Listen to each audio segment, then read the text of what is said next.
Ok, bien, on y va. Déjà, merci d'être là, c'est super. Je suis très, très content de pouvoir faire ça pour la Mocharas, donc merci Anna. Euh, c'est elle qui m'a donné le donc, le thème, c'est elle qu'il faut remercier.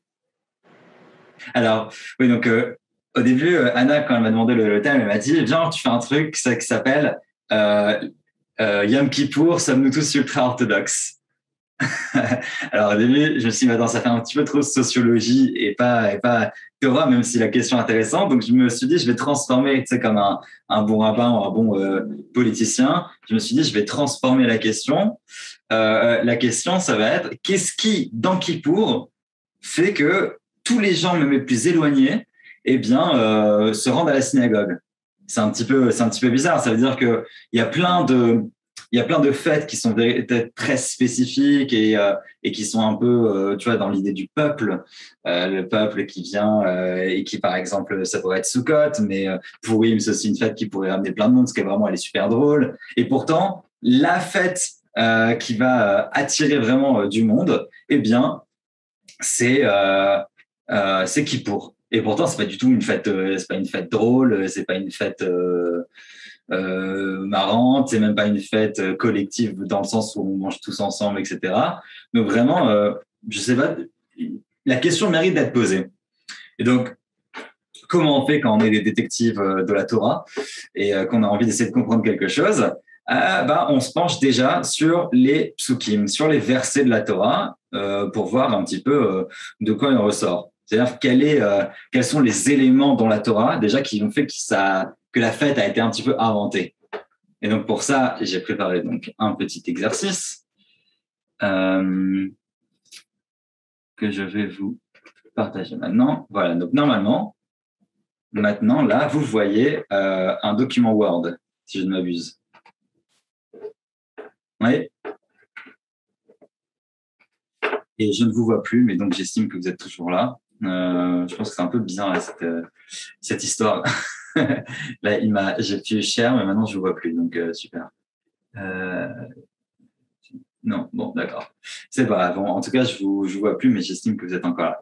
Donc, vous allez pouvoir vous unmute. Il y a deux versets principaux dans la Torah qui parlent de Kippour et qui définissent Kippour. C'est pas les seuls, mais ce sont les principaux. On va en parler un petit peu après. Donc, on nous dit, Yom Kippourim Hu, au 10e jour de ce 7e mois. Yom Kippourim Hu, c'est le jour de Kippourim, donc des Kapara, ça va être l'expiation. Kodesh et Lachem, ce sera une convocation sainte pour vous. Venite Tachatechem, et donc ça c'est vous allez marquer vos âmes. Whatever that means, je pense pas vraiment ce que ça veut dire. Veikrafem Shemachem, et le sacrifice à l'Éternel. Vous ne ferez aucun travail en ce même jour. Pourquoi Kiyom Kippourim Hu et le Chaper Alechem? Et ça, on ne le savait pas. C'est un jour d'expiation pour vous faire pardonner devant Dieu, votre Dieu. Et toute personne qui ne fait pas, qui ne s'afflige pas, qui croit la Nefesh Loteone, Be'etzam Hayomazé, ce jour-là, et bien, qu'est-ce qui se passe? Nicheta Ve'amea, karet. Donc, c'est vraiment, elle sera retranchée du peuple. On a l'impression que c'est vraiment important, parce que c'est pas une punition qu'on a pour chaque personne qui transgresse. Donc là, on a vraiment l'impression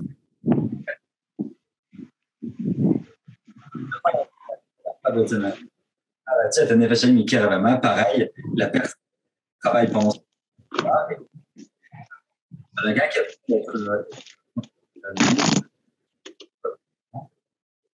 c'est Adassa. Voilà, pardon, Adassa, je te mute. Voilà. Donc ça, c'est le premier, vraiment le premier élément qui est assez intéressant. Et on va comparer tout de suite avec le deuxième élément. Et après, je vais vous poser quelques questions en tant que petit détective. Baissor la Chodesh Sheli Azé, donc là on est dans les nombres. Mikra Kodesh Elachem, donc là vous connaissez, donc c'est le 10e jour du 7e mois, parce qu'on parle pas, en fait, le premier mois, en fait, c'est Nissan, et c'est pas Tishri ou Elul. Mikra Kodesh Elachem, on a la même chose, c'est une convocation sainte. Initem en Nafshetechem, vous allez vous mortifier aux âmes, comme la Chaotasu ne ferait pas de Melacha. Veikraftem Ola Lachem, vous allez amener une hola, donc une forme de sacrifice à Dieu. Et après, tout à la suite, c'est que un développement de tout ce qu'il y a, de tous les sacrifices qu'il y a, dont un khatat, dont une forme d'expiation de faute. Donc on a quelque chose qui est un petit peu plus spécifié. Alors maintenant, j'ouvre, vous pouvez vous unmute un minimum et je vais vous poser une question. C'est quels sont les éléments quels sont il y a à peu près il y a 5 éléments que j'ai isolés dans ces versets-là qui vont définir Kippour. Alors, est-ce que vous pouvez je ne vois pas, donc parce que je sais pas, ça a bugué. Donc, est-ce que vous pouvez vous unmute et juste vous avez pu isoler. Il y a le fait déjà de se mortifier, donc de jeûner. Il y a Initem Jotechem. Alors, c'est interprété par les rabbins comme effectivement jeûner. Pour l'instant, il est juste écrit vous allez mortifier vos âmes. Très bien, donc ça fait un élément qui se retrouve dans les deux, quoi. Initem Jotechem. D'offrir des sacrifices.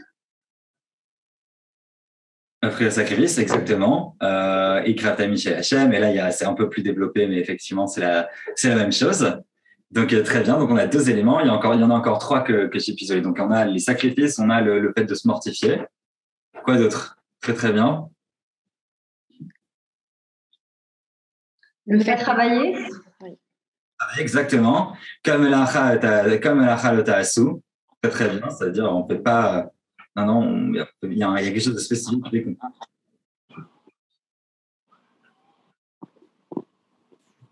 C'est le Shabbat, et c'est le Shabbat des Shabbats. Il y a vraiment une très spécifique que ça, qu'il y a une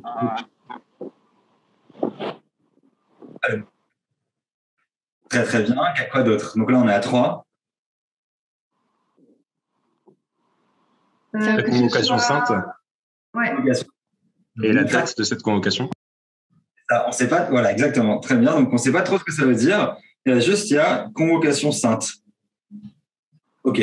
Mikra Kodesh, c'est une sorte de. Voilà, vous êtes appelé de 2 manières. Là, je mets la réponse que vous avez mis. J'ai fait un petit.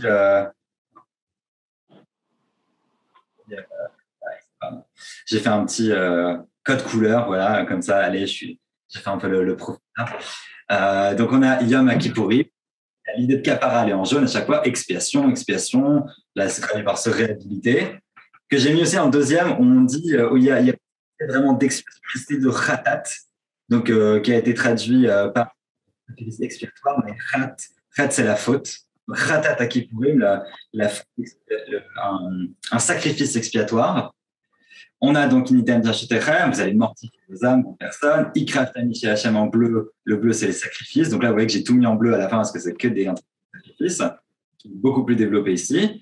Et le travail, convocation sainte en vert et le travail. Donc c'est ces éléments-là. Maintenant qu'on a isolé ces éléments, l'idée c'est que ces éléments-là, ils vont être pris, ils vont tous être, c'est ces éléments-là dont on va partir, et ils vont être pris, ils vont être développés par les rabbins, par la tradition rabbinique en général, et dans l'ordre du rituel qui va se faire dans un certain ordre de rituel. Donc maintenant vous avez ces 5 éléments en tête, j'arrête le share. Vous avez ces 5 éléments en tête, on va y revenir parce que ça va être important pour la suite. Maintenant, qu'est-ce qui se passait à Kippour? Là, on a vu les éléments principaux de ce qui se passait à Kippour, c'est-à-dire les sacrifices, etc. Mais il y avait un rituel qui était un petit peu grand, un petit peu plus développé, qui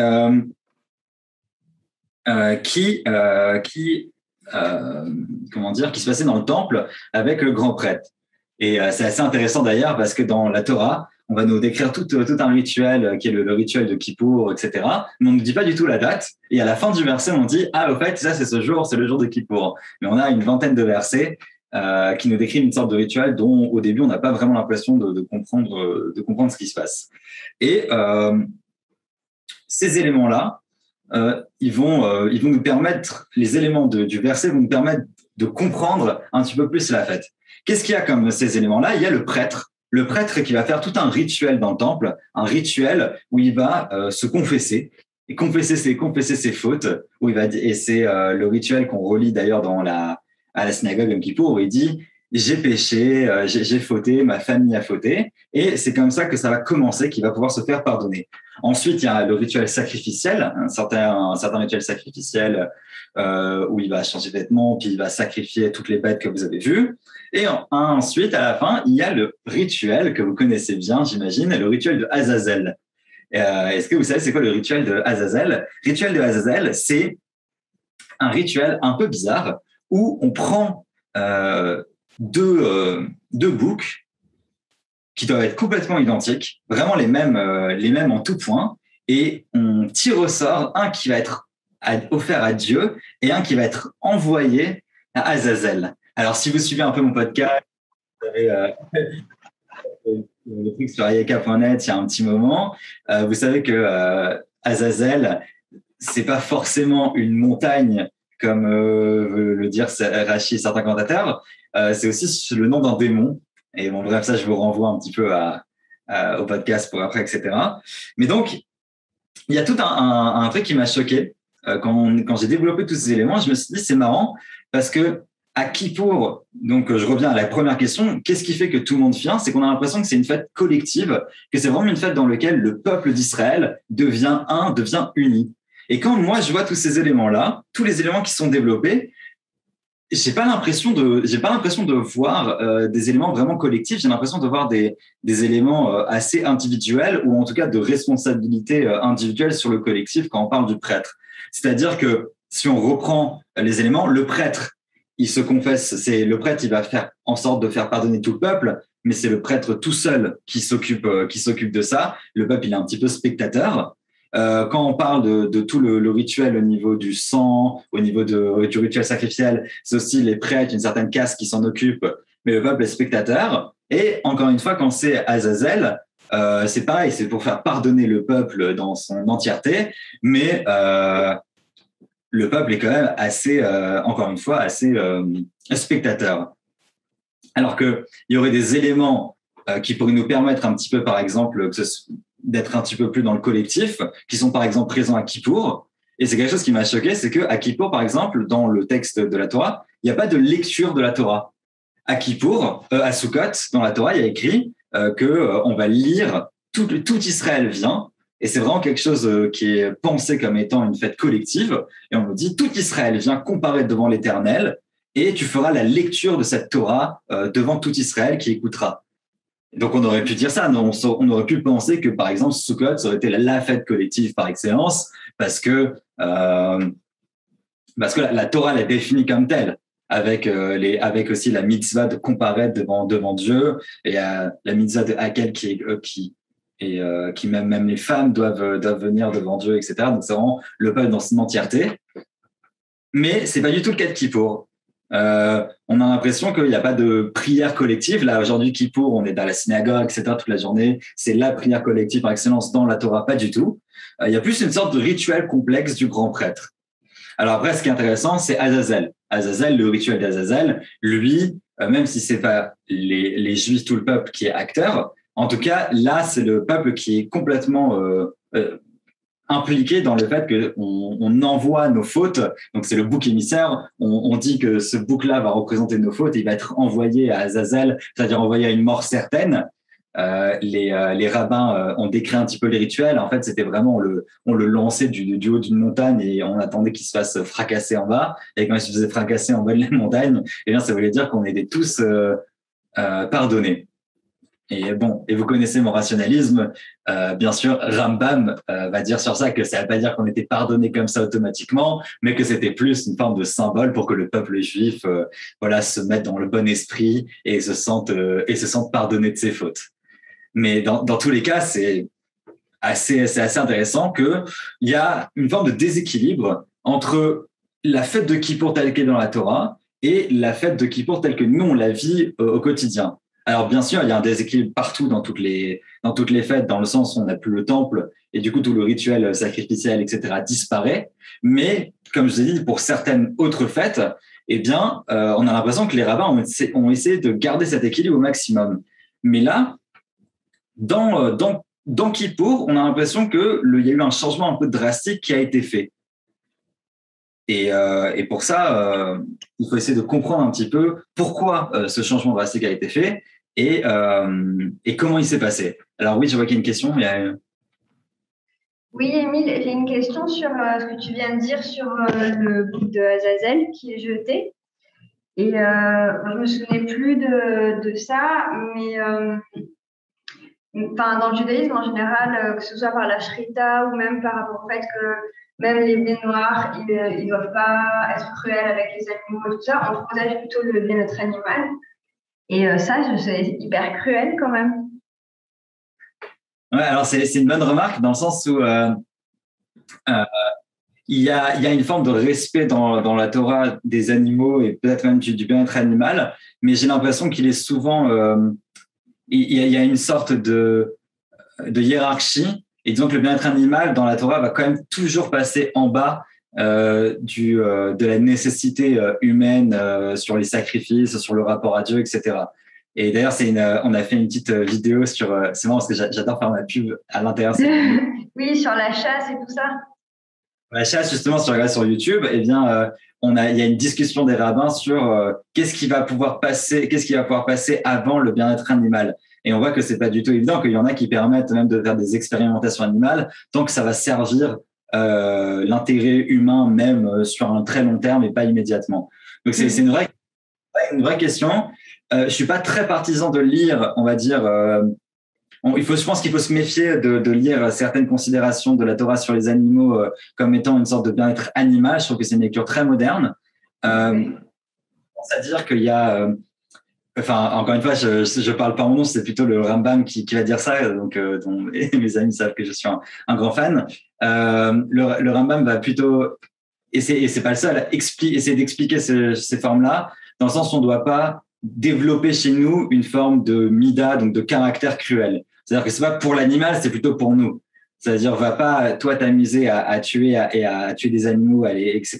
C'est pas parce qu'on a quelque chose à faire de l'animal en soi, c'est parce que ça veut dire quelque chose sur ta façon d'être. Et donc, je dirais que effectivement, on doit toujours faire attention à ne pas développer ce trait-là. Mais quand il s'agit de la relation à Dieu, et quand il s'agit même d'utiliser les animaux pour une forme de symbolisme religieux ou sacrificiel, eh bien, le bien-être animal va pas du tout l'animal va toujours rester en dessous hiérarchiquement de l'homme. Mais en tout cas, c'est une vraie.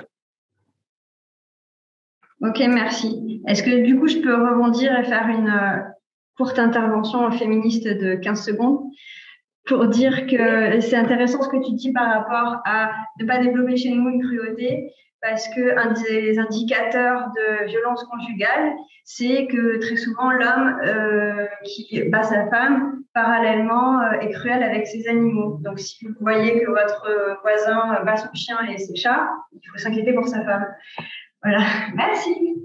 D'accord. Et d'ailleurs, c'est ce qu'on voit aussi dans les histoires là, des céréales, etc., qu'ils ont toujours commencé par torturer des agneaux la plupart du temps. Donc, ouais. Non, c'est vrai que c'est un signal. Bref, et du coup, je reviens. Donc, revenons à nos moutons. Qu'est-ce que les rabbins ont fait de cette transformation du rituel de Kippour, par exemple, et qu'on va retrouver. Et ce qui est intéressant, c'est que on peut déjà commencer à sentir la transformation arriver à l'intérieur même de la Torah, à l'intérieur même du rituel de ce que le prêtre faisait. Et c'est pour ça qu'on va retrouver tous nos éléments. Vous voyez comment on retombe sur nos pas. Tous les éléments, les 5 éléments qu'on avait isolés au début, on les retrouve dans le rituel de prêtre. C'est quoi c'est-à-dire le rituel le rituel du pardon qui est fait, c'est-à-dire de l'élément kapara, c'est-à-dire l'élément de pardon qui est fait dans le rituel sacrificiel et dans la confession du prêtre. Eh bien, donc c'est le premier élément, bien sûr, de Yom Kippour, c'est l'élément spécifique. Et donc dans la Mishnah Yoma, on nous dit qu'est-ce qui fait le grand prêtre. Et donc, c'est dans la Mishnah Yoma 3.8, on dit Balo Etzel Paro, il arrive à côté de son, le grand prêtre au moment Kippour, il arrive à côté de son bœuf, ou paroi Yaomed Banaolam Lisbach, et le bœuf était entre l'entrée et le misbéach et l'autel. Et le Kohen, il sommerge Teyada Valav ou Mitvade, il appuyait ses deux mains sur le bœuf et il se confessait. Mitvade, il faisait le vidouille. Omer, et ça c'est ce que vous connaissez parce qu'on le lit pendant Kippour, Omer, Ana Hashem, Aviti, Pachati, Chatati, Lefanecha, Ani Ubeti. S'il te plaît, Dieu, j'ai fauté, j'ai fait des mauvaises choses, je me suis rebellé, moi et ma famille. S'il te plaît, Dieu, pardonne-moi, pardonne nos péchés, nos fautes, etc. Et c'est-à-dire que donc c'est le premier élément, c'est cet élément de la confession, de la kapara qui est faite de manière sacrificielle. Et donc, on a l'élément kapara et l'élément sacrifice qu'on avait isolé au tout début. La suite du rituel, c'est qu'il prenait il tuait, il prenait le sang, il mettait le sang un petit peu partout. Donc un rituel très très très spécifique ici qu'on a. Et c'est intéressant parce que dans les jours de jeûne au quotidien, les jours de jeûne, par exemple, celui qui va arriver là avant Kippour, eh bien c'est le Tzom Gedalia. À la fin de Mincha, je ne sais pas si vous avez fait attention, à la fin de Mincha, il y a un petit paragraphe. Donc l'après-midi, le matin, on change rien. Les jours de jeûne normaux, où on peut, à part ça, utiliser l'électricité, etc., faire des travaux. On change rien dans la tfila du matin, mais la tfila de Mincha de l'après-midi, on dit quelque chose de spécifique. On dit que le fait qu'on ait jeûné remplace le sang qu'on aurait pu offrir au misbéach. C'est-à-dire que un petit peu la sueur et nos larmes, et la graisse fondue, parce que c'est vrai qu'à un moment le jeûne, qu'est-ce que ça fait au niveau physique, c'est que à un moment quand on n'a plus d'apport, eh ben le corps commence à se bouffer lui-même, si je peux me permettre de dire les choses crûment comme ça. Donc cette graisse en fait qu'on peut plus offrir au misbéach, en fait on l'offre par nous-mêmes. Et à la toute fin du rituel de la tfila de Mincha, de la Minyan Mincha, il y a un petit Yehi Ratson, qui veut dire qu'il soit fait selon ta volonté, Dieu, que ce que je t'ai offert par mon jeûne puisse remplacer le korban. Et donc ce rituel du sang, en fait, on a l'impression que il est présent dans le fait du jeûne. Venitem dam shotechem, vous allez vous affliger. Ça peut pas vouloir dire qu'on doit se faire du mal, disent les rabbins, parce que c'est complètement à source, complètement interdit de se faire du mal et de se scarifier, etc. Parce que voilà, notre corps, c'est quelque chose de sain, etc. Donc, qu'est-ce que ça veut vouloir dire qu'on doit s'affliger, qu'on doit se mortifier? Ça veut forcément dire qu'on jeûne. Et donc, cet élément du sang, il est complètement relié à cet élément du jeûne. Et ensuite, il y a l'élément du Shabbat, de Kol Melacha, tu ne fais pas. Aucune melacha, tu dois faire aucune melacha, qui est aussi reliée à Nikra Kodesh, c'est une convocation sainte et qui est reliée avec le fait de la cessation d'activité. C'est un jour où on est le Shabbat. Vous savez que c'est la définition, c'est pas forcément le repos comme on l'entend aujourd'hui. Combien de fois j'ai entendu, ça va, le Shabbat, je me repose tranquille, je me repose mieux avec la télé. Bien sûr que le Shabbat et à l'inverse, ça ne me fatigue pas du tout de porter un mouchoir dans ma poche pendant le Shabbat. Or, justement, l'idée du Shabbat, c'est pas forcément le repos, c'est une forme de cessation d'activité, de cessation de l'activité créatrice qu'il y a dans le monde. Et donc, c'est un moment où on se met en recul et qu'on laisse les choses avancer. Et ça, c'est relié un petit peu au rituel et c'est ça, c'est une forme de rituel collectif, dans le sens où il y a tout un peuple qui s'arrête à un moment d'être dans cette création et qui prend ce moment-là pour une forme de retrouvailles et d'autres rapports à la nature. Et donc, c'est intéressant que dans ce moment-là, cet autre rapport à la nature, on soit encore en train de faire une forme de sacrifice à Azazel, une forme de rituel, on va dire un peu sanglant. Il faudra essayer de comprendre ce que ça veut dire. Bref, tout ça pour dire que les éléments qu'on a isolés dans les psukim, ils se retrouvent dans le rituel sacrificiel qui est dans le rituel du grand prêtre, de ce que le grand prêtre va faire au temple. Et les grands prêtres, les sages vont essayer de reprendre tous ces éléments-là à la destruction du temple et de les de les faire infuser dans le rituel. Alors, comment ils vont faire ça? Et qu'est-ce qui va faire que la façon dont ils ont fait ça va attirer tous les Juifs du monde entier, même les plus éloignés, à se mettre à aller à la synagogue, même juste pour Neila, mais que ça produise en fait cet effet un petit peu surprenant, en fait, un petit peu même démesuré. Je continue donc.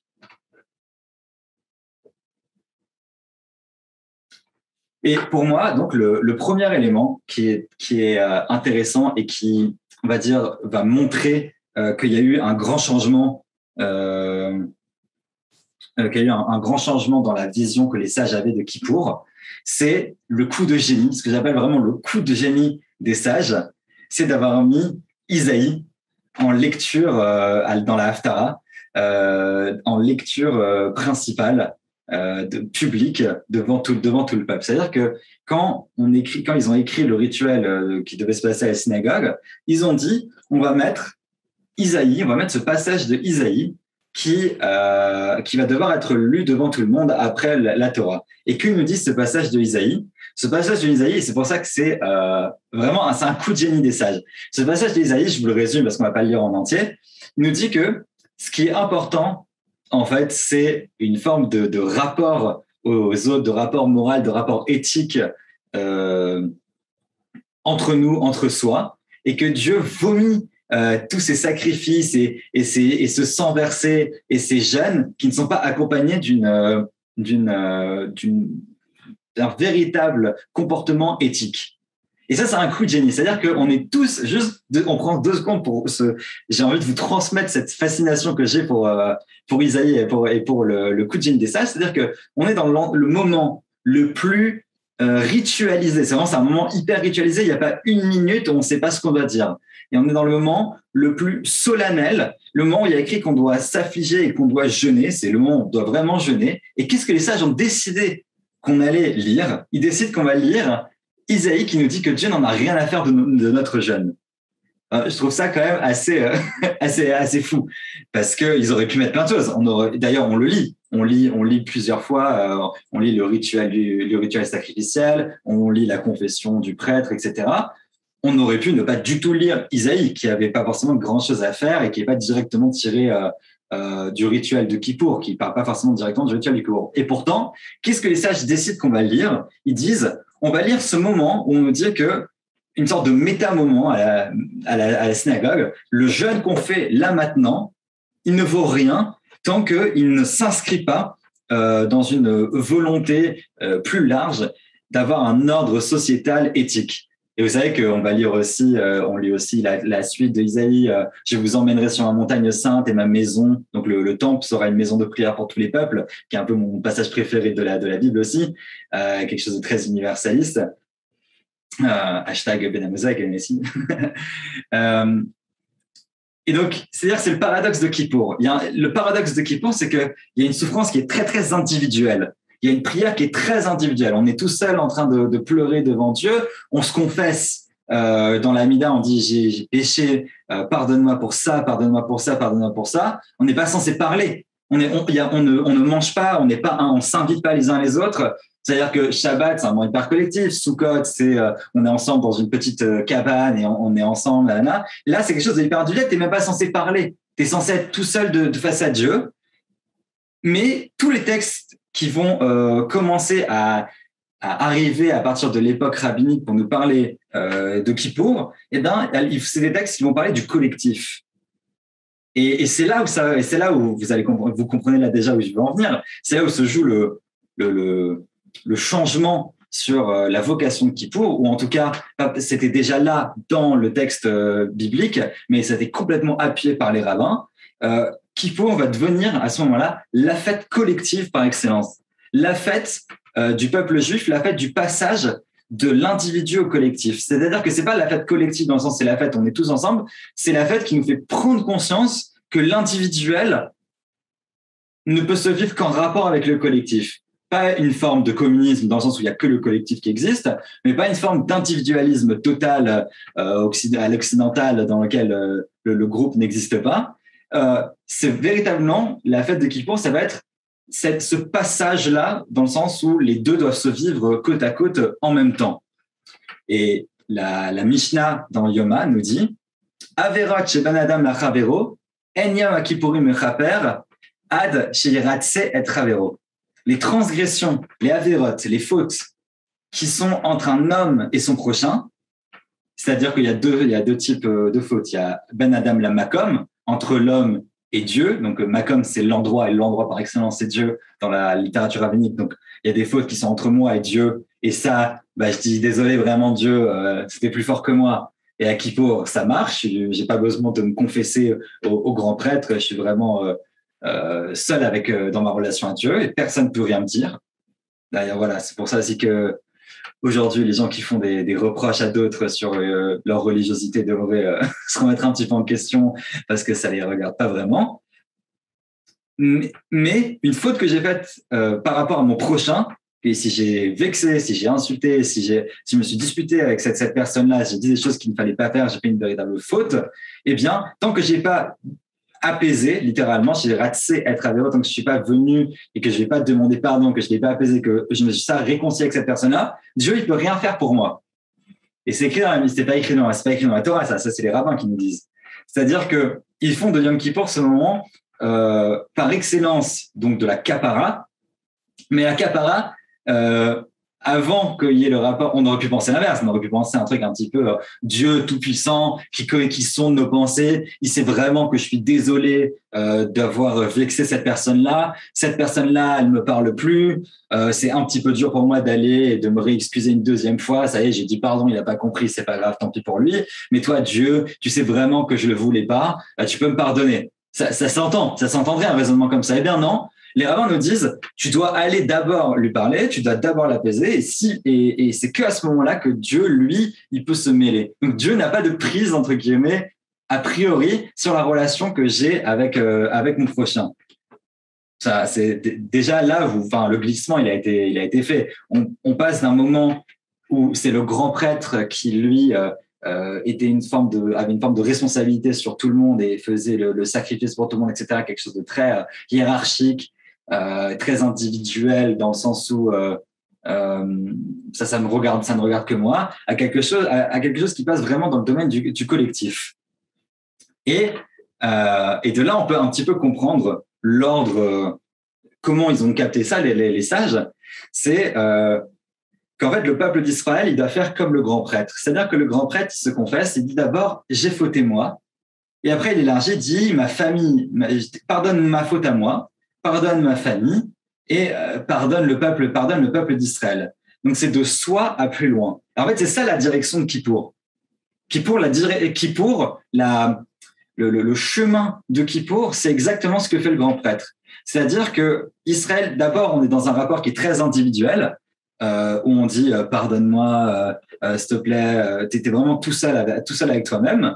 Et plus on avance dans le rituel de Kippour, plus on élargit sur une forme de responsabilité collective. Et c'est d'ailleurs pour ça, je ne sais pas si vous êtes demandé, surtout chez les séfarades d'ailleurs, on est vraiment en train de pleurer quand notre Amida tout seul face à Dieu. Enfin vraiment, j'ai vu des gens qui étaient vraiment quasiment à plat ventre, quoi, qui pleurent dans leur rapport à l'Amida, à Dieu, ils se confessent, etc. Mais quand on est à la répétition, eh bien, c'est des airs qui sont souvent hyper joyeux. Et pourquoi vous êtes joyeux à Yom Kippour? Dieu être scellé pour la mort, etc. Et vous êtes hyper joyeux. Quel rapport? Il y a un truc qui marche pas. Et c'est écrit dans la Mishnah, il y a écrit Amar Rabbi Shimon Gamliel dit Lo hayu yamim tovim l'Israël ke chamisha asar b'av ou ke yom Kippourim. Il n'y avait pas de jour plus bon, donc de jour plus heureux, plus joyeux dans le peuple d'Israël que tout Béar, le 15 des Av, on verra pour une autre fois, et Yom Kippourim, Yom Kippour. Yom Kippour, c'est, dans la tradition rabbinique, un des 2 jours les plus joyeux. Enfin, je sais pas, moi, je peux en penser à plusieurs autres jours assez joyeux, mais si vous me donnez le choix, je pense pas à Yom Kippour comme ça. Si tu me dis passer 12 heures sans boire, sans manger à la synagogue, debout en train de prier, voilà, c'est pas mon choix de grande soirée. A priori, après, je sais pas, peut-être qu'il y a des masochistes dans la salle, mais moi, c'est pas mon truc. Et pourtant, la Mishnah nous dit, c'était le jour le plus joyeux. Il y a quelque chose d'un petit peu paradoxal, toujours dans Yom Kippour. Moi, c'est vraiment le point que j'essaie de faire, c'est, il y a un truc paradoxal dans Yom Kippour dans lequel les sages se sont engouffrés. Et ils ont vraiment mis énormément de sens, ils ont voulu charger cet endroit paradoxal. Et pour moi, cet endroit paradoxal, c'est justement cette direction-là de Yom Kippour. Le jour le plus heureux, c'est quoi? C'est le jour où on comprend qu'on fait partie d'un tout.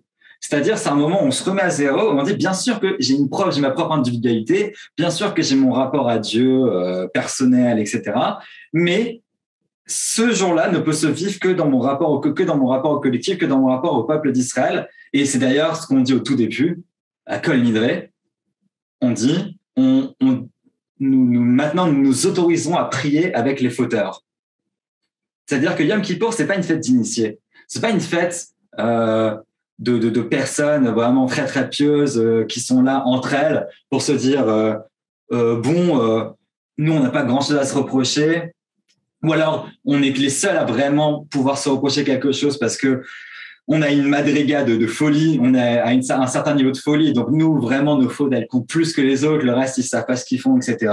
C'est pas une fête où on se dit, comme le grand prêtre, bon, nous, on n'a rien fait, mais on doit vraiment bien faire en sorte que les autres se fassent pardonner.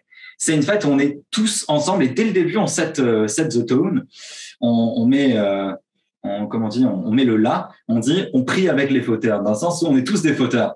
On est tous ensemble dans la même galère. Et cette fête-là, elle se vit d'une manière collective. Et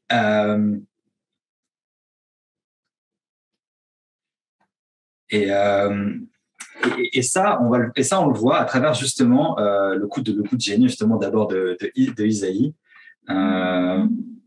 Et aussi avec tous ces petits indices qu'on nous a mis un par un, c'est-à-dire qu'à chaque fois, qu'est-ce qui se passe? C'est le jour le plus joyeux parce qu'on sait que Dieu à la fin nous pardonne. Et c'est le coup de génie des sages aussi, c'est qu'on a inventé un jour qui s'appelle Yom Kippour, où en fait, si vous lisez bien la fin à la fin de Yom Kippour, si vous lisez bien le rituel, regardez la traduction parce que c'est long Kippour, c'est très très long, mais prenez la traduction des fois quand vous vous embêtez, regardez ce qui est en train d'être dit et vous voyez qu'en fait on est en train en même temps de demander à Dieu, vraiment on se met à fond pour demander à Dieu d'être pardonné, mais si on est sincère, Dieu il n'a pas vraiment de choix de nous pardonner pour les sages. C'est pour ça que c'est un jour joyeux. C'est parce qu'à la fin on sait que si nous on a fait notre part du contrat, Dieu il n'a pas le choix, il est obligé de nous pardonner. Et pourquoi il est obligé de nous pardonner? Parce que c'est quoi la part du contrat? C'est pas d'avoir jeûné. Parce que Isaïe, le jeune, Dieu il nous dit, écoutez, vous êtes sympa, mais vous êtes en train de pleurer, de dire, oh là là, pardonne-nous, etc. Mais c'est que du show, ça compte pas vraiment. Il faut jeûner. Mais jeûner, c'est pas du tout l'essentiel de Kippour. C'est-à-dire qu'on a fait ce jour-là, on a fait de ce jour-là on a fait du jeûne l'essentiel de Kippour parce que c'est le truc le plus prégnant, c'est le truc qu'on a le plus en tête. Voilà, on a faim, on a soif, etc. Mais le jeûne, c'est que la condition, c'est que le tout début. Le vrai travail à faire de Kippour, la vraie mortification de nos âmes, c'est pas le jeûne. La vraie mortification de nos âmes, c'est d'être capable de se vivre, non pas juste en tant qu'individu complètement concentré sur soi, mais de dire pardonne-nous, je fais partie d'un tout. Et s'il te plaît, je comprends maintenant que ma vie juive, elle va se vivre dans mon rapport aussi à l'autre et dans mon rapport éthique que j'ai avec les personnes en face de moi. Et c'est tellement fort que cette ordre social que la société doit continuer à tenir et que c'est ça le plus important en fait pour Yom Kippour, que la Gemara, que la Mishnah nous dit. Donc Yom Kippourim, donc quand la Mishnah de Yoma va nous dire les interdits qu'il y a à Yom Kippour. Vous connaissez sûrement les 2 premiers. Yom Kippourim asur ba'achila v'shtia. Yom Kippour, c'est interdit de manger et de boire, ça vous connaissez. Ou virchitza, ou vesira, ou veinat sandal, ou tashmish amita. Mais c'est aussi interdit de se laver, c'est-à-dire dans le sens de prendre un pain, etc. C'est interdit de se mettre de l'huile, de se oindre, de se mettre de l'huile dessus. C'est interdit d'avoir des vraies chaussures. C'est pour ça qu'on met un petit peu des chaussures pourries, etc.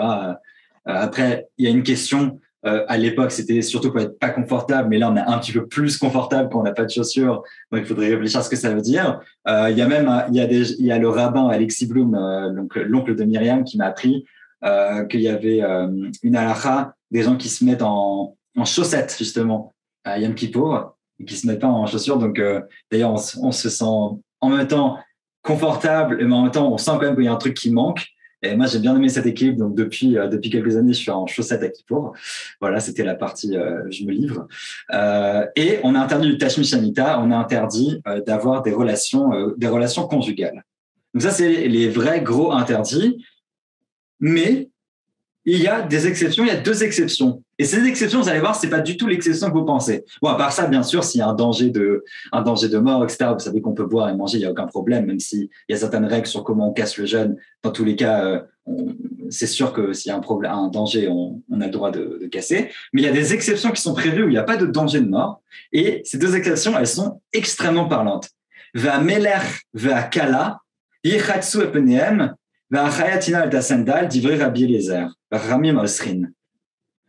Mais le roi et une nouvelle femme mariée qui est dans les 30 jours de mariage, eh bien, ils ont le droit de se laver le visage. La suite, on s'en fiche un petit peu. C'est plus yichatsu epeneem. Ils ont le droit de se laver le visage. Qu'est-ce que ça veut dire? Je veux bien qu'il y ait des exceptions pour, par exemple, il y a les femmes enceintes pour avoir une exception. Non, les femmes enceintes, elles doivent quand même jeûner, et même les femmes qui allaitent, etc. A priori, elles doivent jeûner quand même. Pourquoi? C'est quoi l'exception? L'exception, c'est le roi et la femme mariée. Et c'est quoi leur point commun à eux? C'est aussi cet ordre social collectif de la relation entre l'homme et son prochain. C'est-à-dire que le roi, c'est l'ordre social, c'est la société, il doit garder une certaine noblesse aux yeux des autres pour que la société continue à exister. Et donc lui, il a le droit même de casser un interdit de Kippour. Alors, il y a une discussion sur est-ce que c'est un interdit d'Eoraita ou d'Erabanan. On sait que Achila Ishtia, manger et boire, c'est un interdit d'Eoraita, c'est-à-dire un interdit de la Torah, et c'est très grave. Et il y a un interdit d'Erabanan qui serait de se laver. Est-ce que ce serait d'Erabanan, est-ce que c'est d'Eoraita? J'ai demandé à mes rabbins, c'est une question dans la halakha. Mais dans tous les cas, ça veut dire que c'est assez fort, ce respect de l'ordre social, c'est-à-dire ce respect, le fait que la société, l'importance qu'on donne au fait que la société doit continuer à se tenir sur un certain ordre, qu'il doit continuer à avoir une forme de relation, même la relation hiérarchique du roi. C'est-à-dire que le roi qui est soumis à Dieu, dans la tradition rabbinique, c'est pas le roi, c'est pas Saint Louis, c'est le roi qui est toujours soumis à Dieu, c'est le roi éclairé, c'est le roi David plutôt. Et donc ce roi-là, il a le droit de casser une loi qui est au moins des Rabbanan, si ce n'est de Raïta, et même une fille qui vient de se marier, juste pour que son mari continue à la trouver attirante et qu'elle n'a pas envie, de puer, d'être sentir laide, etc. Les rabbins permettent de casser ça, mais c'est quelque chose d'exceptionnel. C'est-à-dire que juste pour le rapport le rapport d'un couple l'un à l'autre, la Torah elle est prête à mettre, les sages sont prêts à casser quelque chose de la Torah aussi gros que Yom Kippour.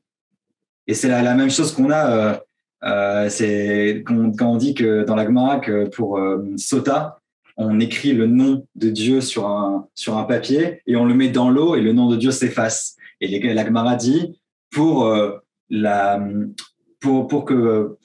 du couple, au nom de la chose sacrée qui s'appelle le couple, même Dieu accepte que son nom soit effacé.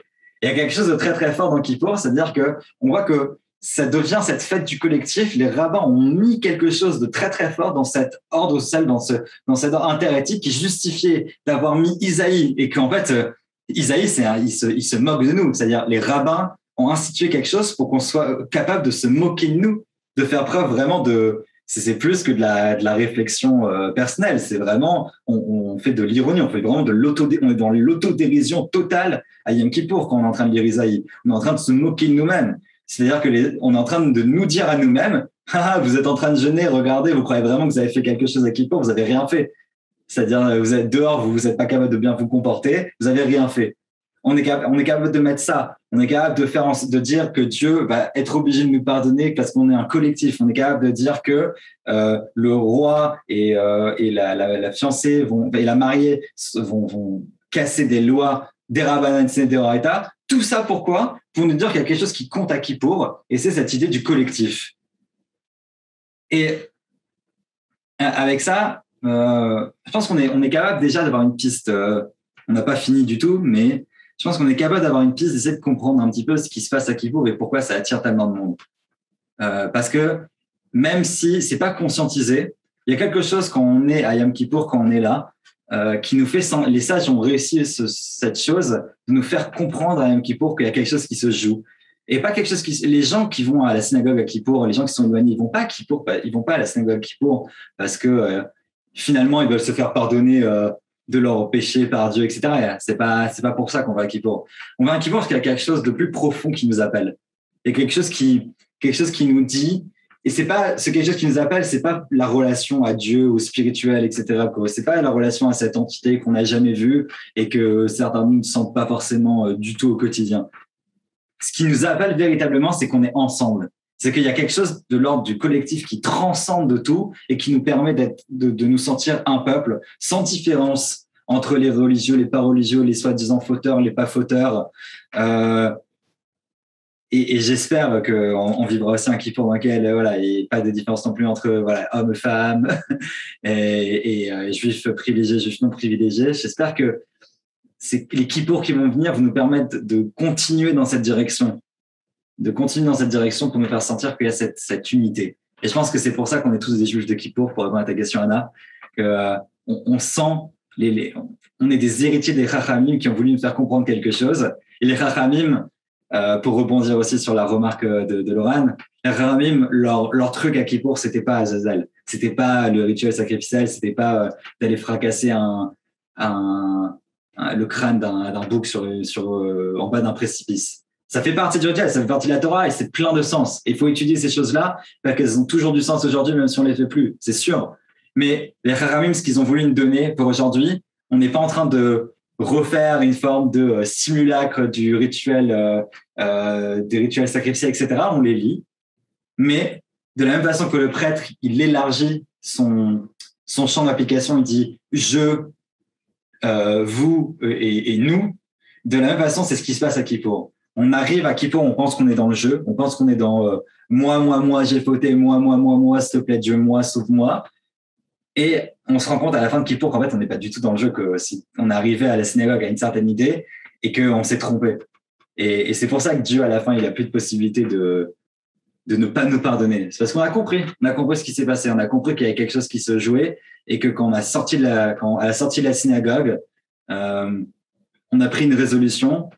Et c'est très bien de prendre des résolutions. Il faut prendre des résolutions religieuses, pures, dans le sens, faire plus attention à Kashrut, à Shabbat, etc.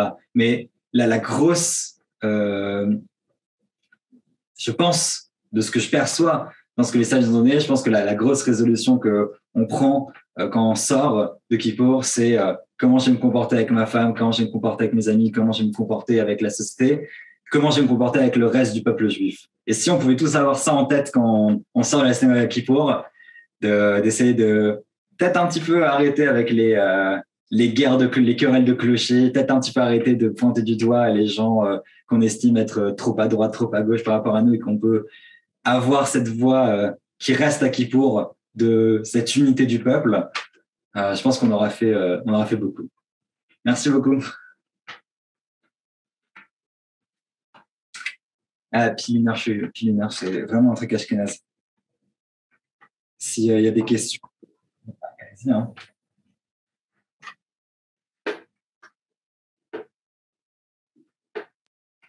Moi, j'ai pas de questions, mais je voulais te remercier. C'était vraiment une magnifique conclusion.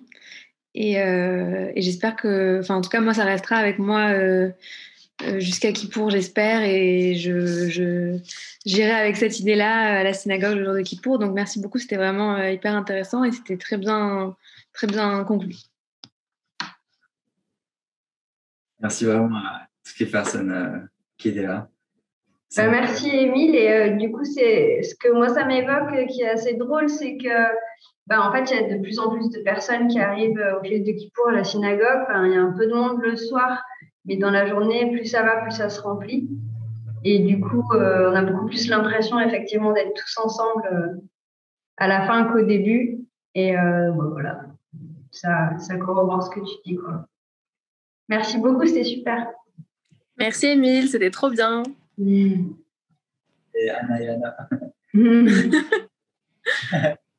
Merci vraiment d'avoir suivi. Si je continue à faire la pub, regardez ce que font les Anotes avec l'Adahat et les dernières infos, regardez sur leur Insta, sur Facebook, regardez la Moshi House. Super pour le peuple juif et français. Et regardez, suivez-nous aussi sur Ayeka France. On a lancé un nouveau podcast dans lequel j'espère que je pourrai avoir une des deux Anna, si ce n'est les deux, comme invité bientôt. On a toujours une chaîne YouTube, on a toujours un site où il y a des Dvar Torah que vous pourrez sur Kippour, etc. Donc voilà, n'hésitez pas à nous envoyer aussi des messages si vous avez quoi que ce soit comme question. Merci Voilà. beaucoup. Merci. Bonne soirée.